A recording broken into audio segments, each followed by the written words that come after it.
Hi YouTube, it's Kia. I'm sorry I haven't done a video. I think it's been like a month. I've been real busy with work and everything, but I just wanted to come on here real quick and talk about a topic that actually is like really been bothering me. I'm gonna put the link for the article in the description box.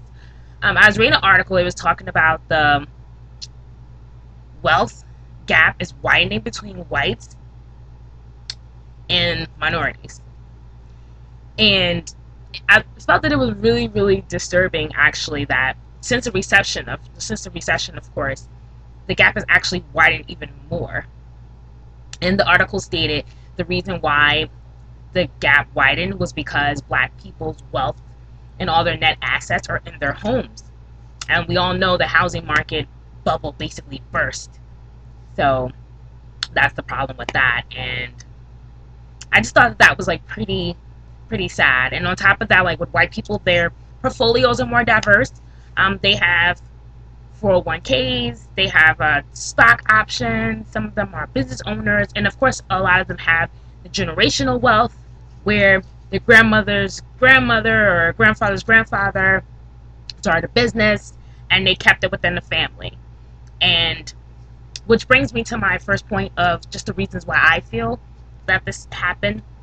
That's one thing there, that black people, when we do start a business and it's doing well and it's doing successful, we end up selling it to a white person instead of keeping it in the family. We don't do that, and I think that's I think that's really wrong. We really should keep it in the family.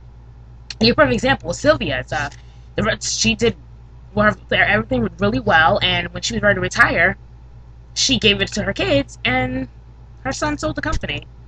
Like, we have to stop. We have to look at the long term and stop saying, oh, I can make a quick buck here or there. Keep it within the family so you can pass it on to generations to come and build wealth, because that's what white people do. That's the way they do it. They don't go sell it to somebody else. They keep it within their own family, and we need to do the same thing. Stop trying to be so quick trying to make money and keep it within the family. So I really think that's one thing. Another thing too, like I said, is when they're talking about the 401k options, a lot of black people, the jobs that they had were union-based jobs, and with the recession, and a lot of union jobs are not there anymore. So a lot of black people actually didn't have 401ks as union jobs. They had pensions.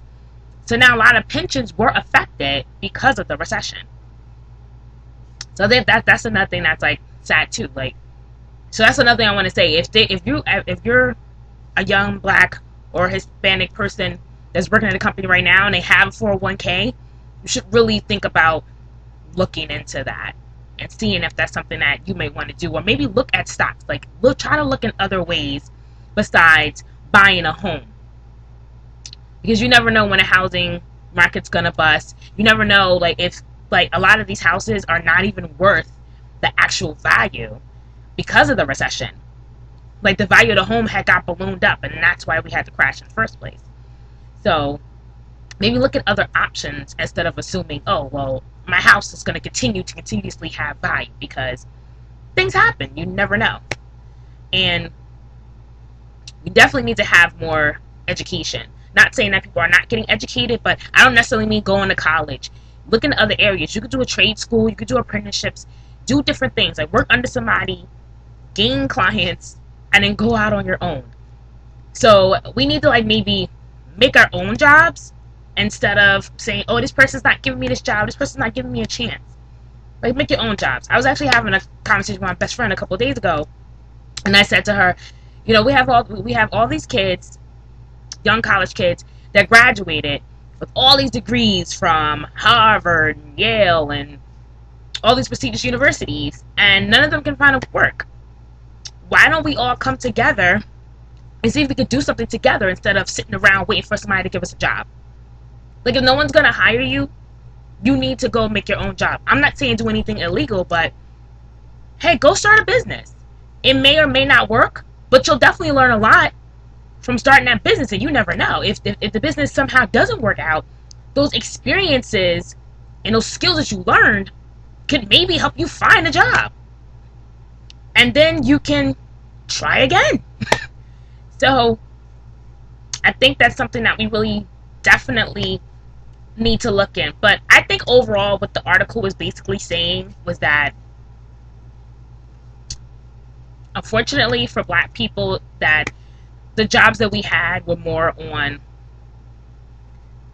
the low income side, you can say, and because of not having certain experiences and not having a certain education, we weren't able to be at that level. So that's why I'm saying, instead of waiting for somebody to give you a job or complaining that they're not giving you a job, go make your own. Go start your own business. We need to start doing that. And on top of that, we need to support black owned businesses. We need to do that. That's another problem that I see within the black community. We don't support each other enough. We're so quick to support the other person. Other races of culture, they stick together. They stick together. We don't. And that is going to be our downfall for not sticking together. Definitely need to fix that, because that, to me, that is a very, very big problem. And it's extremely sad that we'll go support a white person or a Hispanic over a black person. That's sad. We need to do something about that. That black person can have the same thing that the other person has, but you'll go across town just because you don't want to go support the black business. That's a problem. We gotta do better, black people. We have to. Really have to. We can't keep waiting for people to do the things for us. We gotta do it ourselves. And also another thing too, that this video is getting long, but there's one point I want to bring up, and then I'm gonna go. With the careers that we do decide to go in, I think we need to be more realistic about what they are.